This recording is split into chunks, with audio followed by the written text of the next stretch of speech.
My name is Mahmoud Al Hassan. You can call me Mahmoud or Hassan as you wish. I am from Pakistan. So you're aviator. Yes. How was your feeling when you fly in the sky? Yeah. So this is the best feeling according to me in the life when you fly.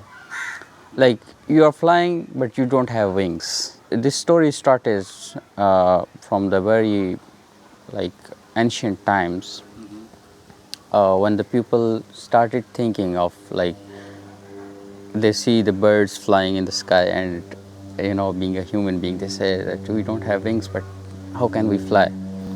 So then they started thinking on that. Then there's a lot of research and it's not the overnight success that now you are traveling in no time to the different parts of the world.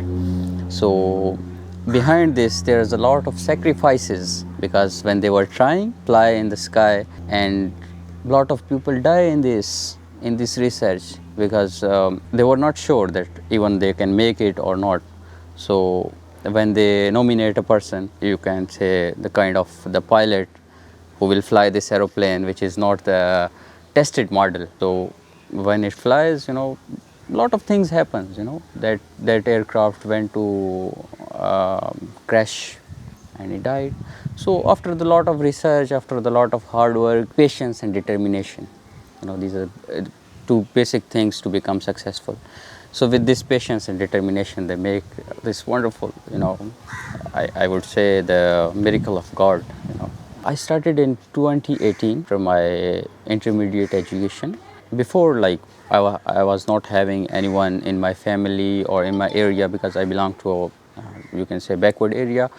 So there was no one who was a pilot in my family or in my social circle. So one day, my father take me to the runway because at that time there was no security reasons. So you can see the aircraft taking off and landing. So I was just watching at the aircraft that it lands and becomes bigger and then he flies and then he becomes very little in the sky. That was the time I was maybe 8 years old. We were living in Islamabad, capital of Pakistan. So at that time I started thinking of that. Then when somebody asked me what you want to become, I would say I want to become a pilot. But I have never traveled in the aircraft.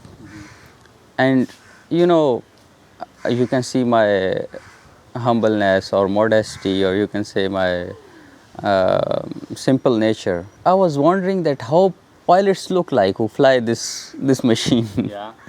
So I have a you can say great desire to meet a pilot in life. There's a religious obligation, like our Prophet Muhammad sallallahu alaihi wasallam is buried in Medina. So we have to go to visit. This is our religious thing for Muslims. After completing my education, I went for Umrah, and when I was entering in the aircraft, I would say it was the best feeling, even more than when I fly my aircraft by myself. Like I was just thinking of like I can't see from outside in the windows that where the pilots are sitting, but I was just watching inside that if I could see the pilots sitting inside and the cockpit, or you can say the flight cabin where it is operated. So but it was not possible at that time. Now I can go with the license, but at that time I was just desiring this. So then I fly in the aircraft. I was just praying to God that maybe one day I will fly also. And I still remember the name. I still remember that proclaim by the captain. This is your captain speaking. His name was Captain Mohsin. And when I go there, I pray to God, like, please give me this thing. So then when I came back, I also remember the proclaim by the captain that it was Captain Kamran. I hope you enjoyed your Umrah. Congratulations. This.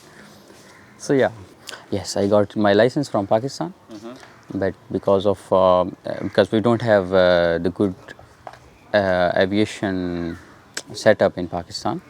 Like we have a small aircrafts for training with 2 passengers, 172, 162, 152, and the other extreme is the big aircraft with 180 passengers.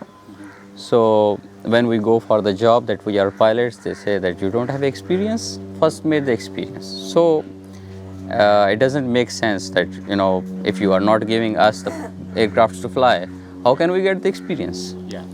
But I was just struggling, references and lot of things I've done to get the job. But when I find that there is no job, then unfortunately Corona came in. Then again 2 years added in that. I completed my training in 2018, and after 2018, 2019 was free and struggling. Then Corona. Then I came here. I decided to go outside. So one of my uncle called me that here, because it's a tourist country. So actually there are steps, like you are the fresh pilot. After that you can go to caravan with 13 passengers. After ATR, 45 passengers. Then so on, so on, so on. So in this way you have at least you have steps. Yeah. Like if you want to go on the first floor, there are steps. In Pakistan it is just first step and the last step. So it was difficult. That's why I came here. I was just struggling because it's also third world country, Tanzania. So there are a lot of problems I've faced. It's been 6 months. I'm struggling. So now I came to know that a lot of other things involved instead of studying. So now I'm here. I heard you meet a new problem in the here. Yeah, I So do. what's the problem? You can talk in with. Yeah, I don't want to disclose as it is a dignity of the country, but maybe it will be a lesson for the others. So yeah, I will try to explain you. Actually, when I came here, I was told, or I was given an impression that there is a lot of rules and regulations involved in this part of the world because we are aviators. But okay, I started doing things like that. But after some time, like I attempted my paper one time. I studied hard, and when I go to when I go to them, they said I said that as there are a lot of syllabuses involved for the aviation, so please give me the syllabus so that I can study from that.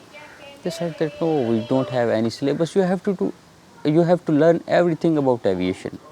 So I said, how it is possible? Aviation is a big field. No one can know everything. Just please give me some syllabus from where I can study. So then I have to struggle to talk to so many people. So many people take from me money. Like I came here with $7,000. Everyone cheated me, my friend. Everyone cheated me. Can you believe this? Someone is guest in your country and no one is talking. They was first talk of money, then they talk of anything else. So that was a very painful story of mine that I can't do anything about that. That how can I study if I don't have syllabus? Then someone take from me $300 to give me a syllabus which was even less than 10%. I studied from that. I failed 2 times, my friend. Then third time, when I go there, I went to a flying school. From there I got there is a study material called Aviation exam. There's an app or website. So I purchased it of $25. I studied from that. I thought that this time I will pass because I covered all the syllabus. Then on the exam day, I had a paper and the register with me, and I was writing all the questions and the answers on the paper. The answers which I was sure. The passing marks are 70%. So my answers which was correct, I write it down, were 75. But when I the test is computer based, okay. So when I ended that paper,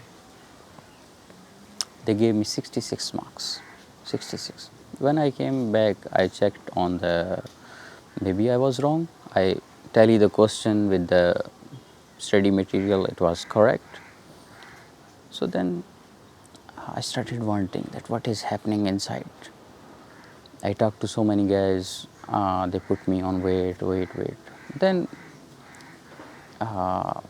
there were two pilots from India. One was captain of Air Canada, and one was his son. So they passed at once. I meet someone, he said that there is nothing like that. You have to pay the money, and whatever you, even you didn't know anything, you will pass.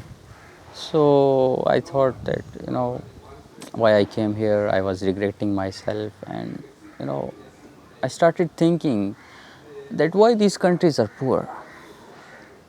Then I came to know that, it is not like people claim that they are poor, that's why they are corrupt. According to my opinion, they are corrupt, that's why they are poor. Because, um their leaders are one of them, and when the money is coming to their leaders, it is not going to the deep roots, the people in need. But the question is that where the leader come from? The leader is not from America, not from Europe. Leader is from Tanzania. So there's no, I would say there's no logic to tell that it's a leadership problem. So the solution is that every individual should work on itself. If I can't change you, why can't I change myself? I should start not to lie people. I should initiate myself not to harm someone, not to cheat someone, not to betray someone. So when the individual change, the whole nation will change. If everyone wants to change others, and that others wants to change others, then there will be no change. Just make a change in yourself. So that was very painful story. Like I wasted 6 months in just struggling to the laptop. That maybe I was wrong. Maybe I am not doing hard. But that was not the part of story. That was not true. So whom should I regret? They always say Akula Matata. Don't worry, don't worry. For your opinion, because you're from some other country, how do you feel in that kind of life? So because somehow my country is also like that, I would be like very true. But here, the problem is that the education system is also not good. And the only reason why the people are not changing is the education system.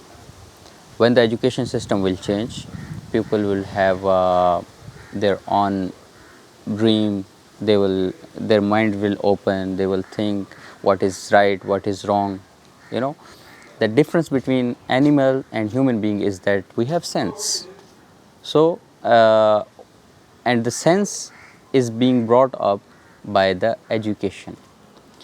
So to me, the problem is only if they will educate their upcoming generation. They will work on that instead of thinking of their pockets. The leaders, they should think on the deep roots of the problem. When they will think of, when they will educate their children, when they will give a good education. Okay. One other thing. To me, the bread is the most important problem. The bread. If I want to lecture you for 1 hour, maybe I can give you lecture for 2 hours, 3 hours, but on the values, on the like how to spend your life, how to be humble, how to be straightforward, etc., etc., etc. But if your tummy is empty, you don't have anything in your stomach, and your pocket is empty, and you have to think of your children, you have to think of the problems. you can't concentrate on my thing, because I am talking to you with the with my like appetite free. I have no hunger. My stomach is fulfilled. So your words and your education will only matter if your stomach is fulfilled. So first think of the bread problem, the basic problem, then the education problem. At least these are the at least things, least things to be done. First the bread and then the education. And it's a basic need, and the the government should be held responsible on the day of judgment after the death in front of Allah. That uh, one of our leader in the Muslim, um, our Prophet Muhammad Sallallahu Alaihi Wasallam and his companion, one of his companion, his name is Umar bin Khattab. So Umar bin Khattab says he was a leader on the whole world. He was sitting in Medina, and he said that if even the dog dies on the bank of Euphrates, there's a river in Iraq. If the dog dies of hunger on the bank of the river Euphrates in English, Umar will be held responsible for that on the day of judgment. That he was not competent on his duty, or he didn't perform his duty well. So that people were even thinking of the God, and what would you say the people dying of the hunger? How would, like, they should be afraid of God, that how can they answer this question, that the people dying of the hunger? So first this hunger problem should be solved, and after that the education problem, and then with the education the individual will change, and when the individual will change, the world will change. And just open the boundaries for people. Like, I'm also talking to the European countries, to the America, to the Australia, which is kind of well-off countries. So stop thinking of religions, stop thinking of this land, just think of humanity, because humanity is the biggest religion. Everyone is, like, maybe I am saying Allah, you are saying Bhagwan, someone is saying different. After all, our God is same with different names. So just think of the humanity first. Humanity is the biggest religion. So if you are at the better stage, by the mercy of God, just think of the people who are in hunger. Just think of people, and reduce these boundaries. This is Europe, this is different, this is etc., blah blah. Just open your hearts, be love, be like trust everyone, love everyone, don't betray. Like, the topic of my discussion is, or my message is, the only love.